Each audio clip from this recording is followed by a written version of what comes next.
Have you ever wondered how a thick black liquid, extracted from tens of meters beneath the Earth's surface, becomes the bags, bottles, and components of your everyday life? Each year, more than 400 million tons of plastic are produced through a complex journey, from drilling oil reservoirs to separating their fractions in distillation towers, through cracking and polymerization chemical reactions, and finally to mechanical processes of extrusion, molding, and finishing. Join us as we explore the steps that make mass plastic possible.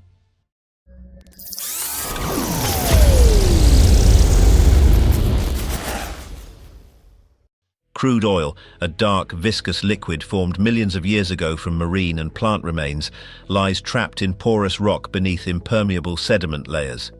Over centuries, the pressure of layers of sand and clay, together with the Earth's internal heat, transformed that organic matter into hydrocarbons that today serve as the primary feedstock for the plastics industry. To extract it, large drilling rigs bore through the Earth's crust, sometimes along horizontal paths to increase contact area, and use special drilling muds that cool the bit, support the well walls, and lift rock cuttings. Once the reservoir is reached, a steel casing is installed and cemented in place to ensure safety, and wellhead valves regulate the flow of oil. The crude gushes out under the reservoir's natural pressure, or when that pressure declines, by means of artificial pumps capable of sustaining production of up to 10,000 barrels per day, roughly 400 tons of raw material. Before shipment to refineries, the extracted mixture passes through separation tanks where water, sediments, and unwanted gases are removed, ensuring a sufficiently clean crude to begin its transformation into polymers. After extraction, the crude oil travels via onshore pipelines or tanker ships to refineries. There, it first undergoes pre-treatment in dehydration and desalting tanks to remove water and sediments. Next, it enters the fractionating distillation columns, multi-story towers in which, by applying progressively higher heat, from about 30 degrees Celsius at the top to around 400 degrees Celsius at the base, components separate according to their boiling points.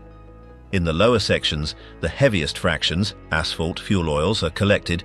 In the middle distillates, kerosenes, gas oils, and at the top, the light fractions, including naphtha, the feedstock for plastic manufacture. Naphtha, composed of medium-chain hydrocarbons, is then sent to cracking furnaces. At temperatures between 750 degrees Celsius and 900 degrees Celsius, and in catalytic cracking at pressures of 20 to 30 bar with zeolite catalysts, its longer molecules split, generating monomers such as ethylene and propylene, along with small proportions of butadiene and benzene. After this stage, the vapors are rapidly cooled and pass through additional distillation columns to isolate each compound by boiling point.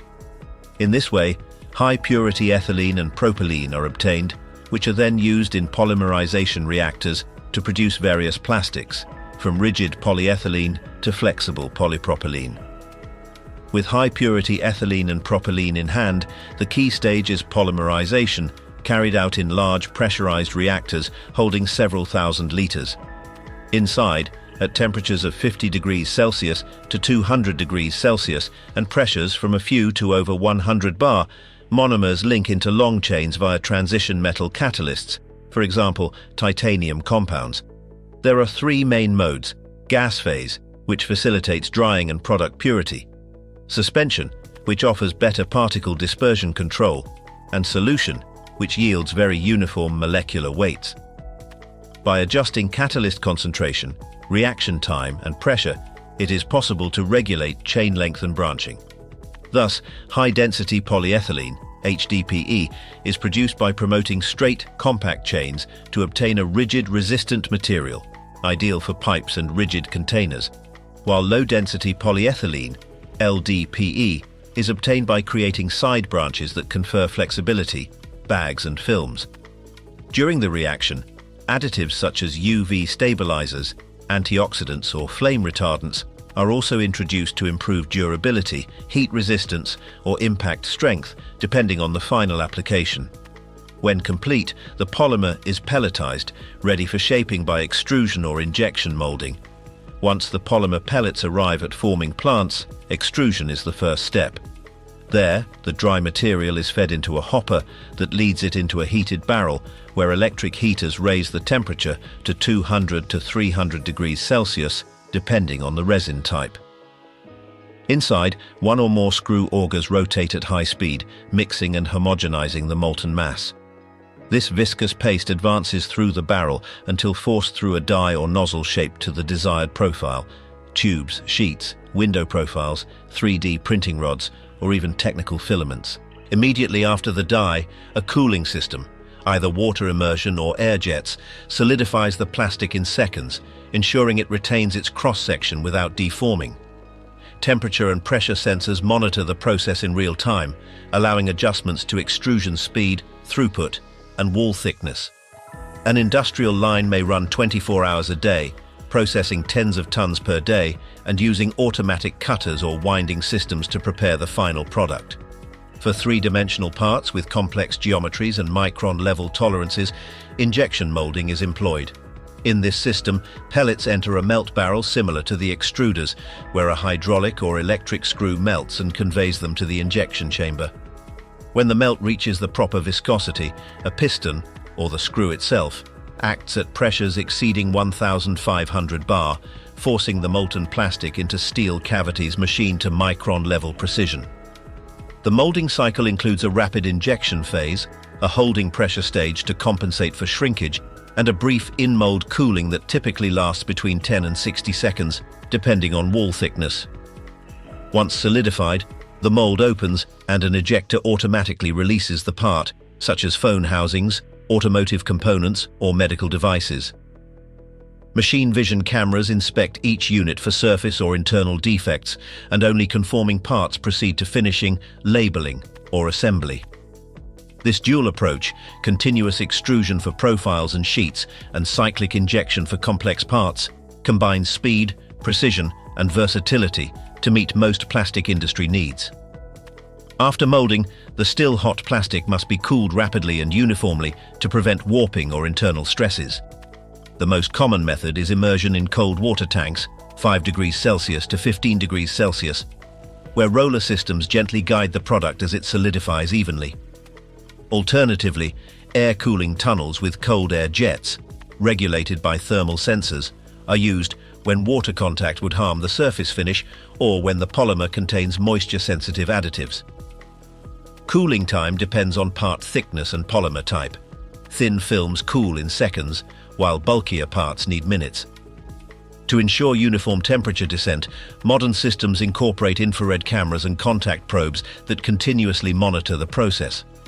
Once solidified, parts proceed to cutting and trimming. Rotating blades, high-speed saws, or automated guillotines remove flash and runner channels, precisely sizing each part. In mass production lines, conveyors feed products to blade or water jet cutting systems capable of processing thousands of units per minute with 10th millimeter accuracy. This ensures every piece leaves perfectly formed, ready for inspection, labeling, and final assembly. After cutting and inspection, parts enter the finishing area, where they first undergo corona, plasma, or flame treatments to enhance ink and varnish adhesion. They then move through printing lines using screen printing for thick coatings on curved surfaces, flexography for continuous films and labels, rotogravure for high-definition detail, and hot stamp foil for applying shiny metal foils. These machines can process tens of thousands of units per hour, synchronized with conveyors that maintain exact print registration. Once decoration is applied, parts pass through UV curing tunnels or thermal curing stations where inks fix instantly, ensuring abrasion, chemical, and UV resistance. For high-end products, a final acrylic or polyurethane varnish coating is applied, adding hardness, scratch resistance, and anti-static or waterproof properties. Finally, automated systems apply pressure-sensitive or shrink sleeve labels bearing mandatory information, usage instructions, recycling symbols, batch codes, and vision inspection cameras verify label placement, contrast, and clarity. This way, every container or component leaves fully customized and compliant with quality standards before packaging. Automated systems then group products into cardboard boxes, shrink-wrapped bags, or stretch film bundles, sealing and labeling them according to destination. Packages are placed on standardized pallets and secured with plastic or metal straps and film wrapping to ensure stability. Warehouse Management Software, WMS, assigns each pallet an optimal route and directs it to the loading docks for trucks, trains or sea containers, taking into account cost, transit times and traffic conditions. For products with temperature or humidity-sensitive additives, sensors inside the containers monitor environmental conditions and trigger alerts if thresholds are crossed. At the destination, stacker cranes and robotic picking systems unload and store pallets in high-density racks. From there, products are distributed to retail outlets, assembly plants, or end customers with full traceability. Every unit can be tracked back to its batch and manufacturing date. Many manufacturers also implement reverse logistics to recover and reuse packaging, promoting recycling and reducing environmental impact. Although plastic has revolutionized our way of life, its mass use brings serious environmental challenges. Each year, over 52 million tons of plastic waste are discarded, polluting oceans, rivers and soils, and endangering wildlife and human health. Today, initiatives aim to drive a circular economy. Mechanical and chemical recycling plants recover most material, converting it back into virgin-grade pellets. Emerging technologies, pyrolysis, enzymatic recycling, and oxidative combustion reactors seek to reduce carbon footprints and reclaim valuable carbon. Additionally, bioplastics made from renewable feedstocks such as cornstarch or castor oil promise to ease dependency on petroleum. It is essential to consider each person's role in responsible plastic consumption. Identifying alternatives to excessive use, encouraging container reuse, and investing in efficient recycling systems are key steps to reduce waste volumes and mitigate environmental impacts. Likewise, exploring alternative materials, bioplastics, returnable glass or compostable packaging helps diversify product life cycles and move toward more sustainable models.